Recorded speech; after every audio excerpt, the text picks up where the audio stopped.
Why do rich people live longer than poor people? It might sound like a silly question that you already know the answer to. Oh, they have better access to healthcare, right? Well, no. That's not the biggest factor in places like the United States, Canada, Europe, and most developed Asian countries. Instead, there is something more going on here that is less obvious than rich people get treated for all of their illnesses while poor people do not. Now, this is a big deal. Multiple studies have found that the wealthiest 10% of people in these developed countries live around an extra 10 years more than their less wealthy peers. What's more is that they remain disability-free for 8 to 9 years longer than their peers, which means not only are they living longer, they are living better lives. Now, this might sound like a uniquely American issue, but the same top 10% rule has been found to apply to other countries too. Chile is a much poorer country than the United States, but it has a longer life expectancy. That life expectancy is further stretched out by around another decade in the top 10% of wealthiest citizens. So absolute wealth and access to resources isn't the key factor here. With talks about retirement ages being pushed back further and further, this little statistical anomaly should be something that we are all paying very close attention to, because it's actually something we can all learn a lot from. Alright, so everybody that watches my channel frequently will know that I hate dragging out an answer to a question just to get my watch time up. So what is this secret sauce that is keeping rich people alive? Well, two things. The first is actually something they are missing: stress, or at least one very specific type of stress. The second thing is that we might have been looking at this equation all wrong from the get-go.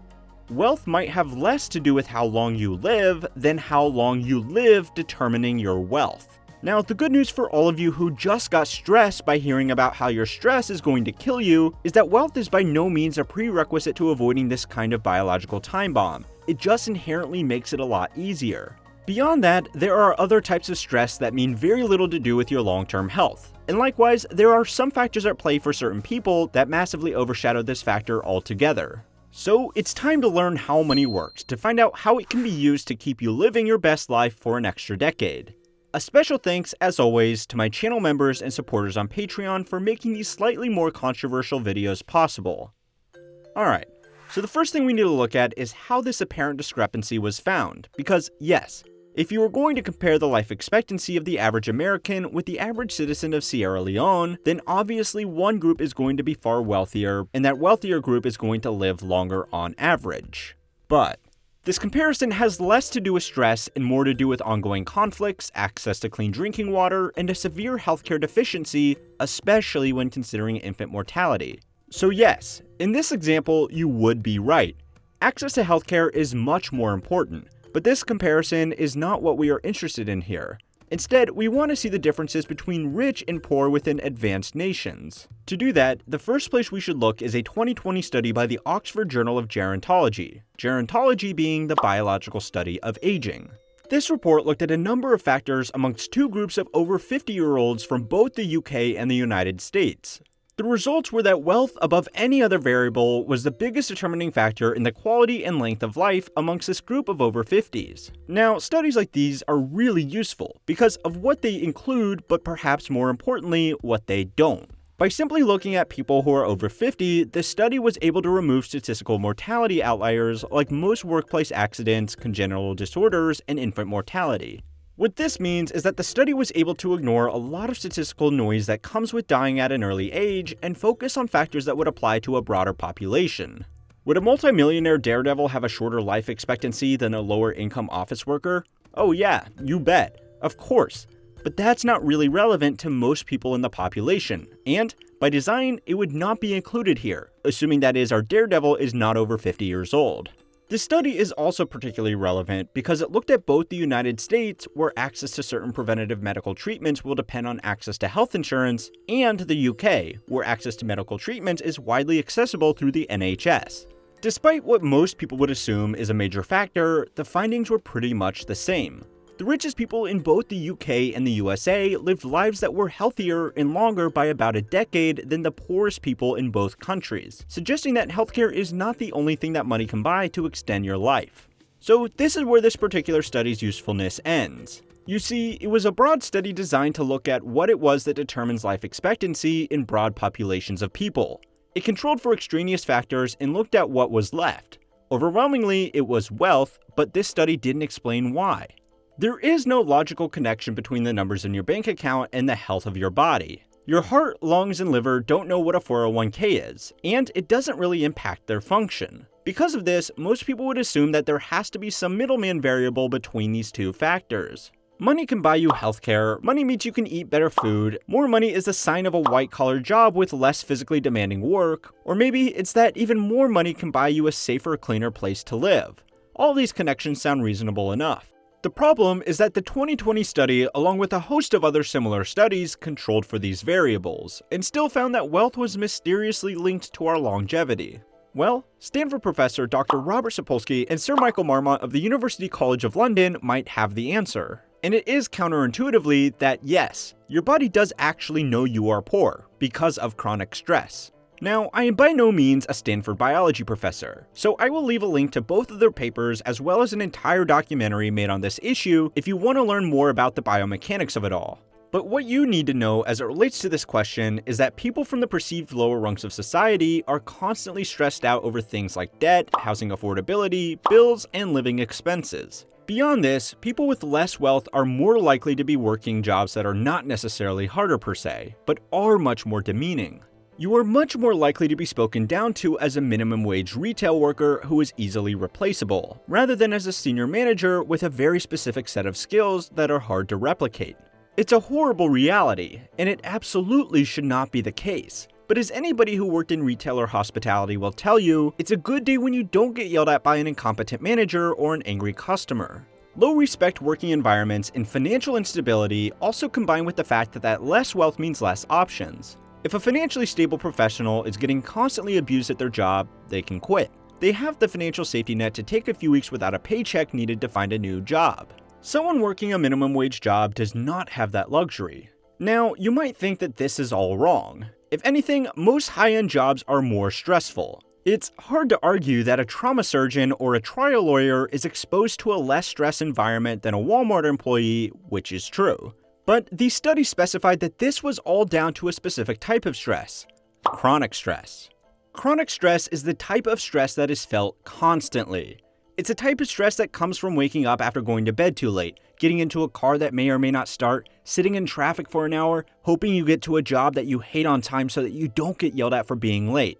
It's the stress that you feel when you need to balance out 3 rosters between 4 jobs that only ever give you 5-hour shifts but expect you to be available at the drop of a hat. Chronic stress causes you to stay up until 4 a.m. watching videos on why you will never retire, both heightening your awareness of your shitty situation, while simultaneously making it harder to wake up early the next day to beat the traffic to get to your horrible job before getting yelled at. Chronic stress is the type of stress that comes from knowing that despite working 50 hours a week, you are still seen as lazy and unmotivated by people in society that have had it a lot easier than yourself and have subsequently done a lot more with their lives. Chronic stress is probably what you are feeling right now if any of this is at all relevant to you. And for that, I'm sorry, because this type of chronic stress is what is killing you. Again, I am not a doctor or a biology professor, so I encourage you to read the papers linked below if you are interested in the details. But this type of chronic stress slowly releases cortisol into your body. Cortisol works to shut down the functions of the body that are not needed in a fight or flight situation. You basically just need your heart, lungs, and muscles to be given every resource your body has to offer. This is very useful if you're running away from a lion, but it is very damaging if switched on all the time by comparatively meaningless stimuli. Chronic stress differs from the acute stress, which is much more prevalent in the roles that are more widely associated with being stressful. Yes, a hedge fund manager might experience higher peaks of stress during client negotiations or a friendly call from the SEC. But at the end of the day, they will get back into a comfortable car, take a short commute to one of their amazing homes, and not have to worry about whether they should pay for electricity or groceries. A lifetime of even mild but persistent stress can do enough damage to the body to seriously limit lifespans and reduce quality of life in twilight years. Now, I know one solution to this problem is, stop being poor. But that is obviously easier said than done, especially for people that find themselves subject to this persistent stress most often. A more workable solution for everybody is to make sure you set some time aside every day to simply relax and take stock of what it is that you need to do and how you are going to do it. Another solution is to move to a country with a more equitable social structure.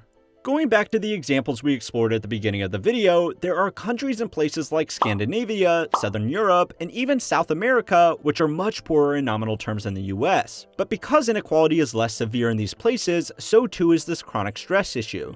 So yeah, we humans live longer and are less stressed when we are at the top of respective populations, and our position in that population matter much more than how prosperous the population is as a whole. Make of that what you will. Alright. Now there is one last factor at play here, and it is really important to explore because it is a textbook example of the problems that can arise when looking at correlation in statistics. Correlation does not always equal causation, and the causation might not necessarily be in the direction you might expect.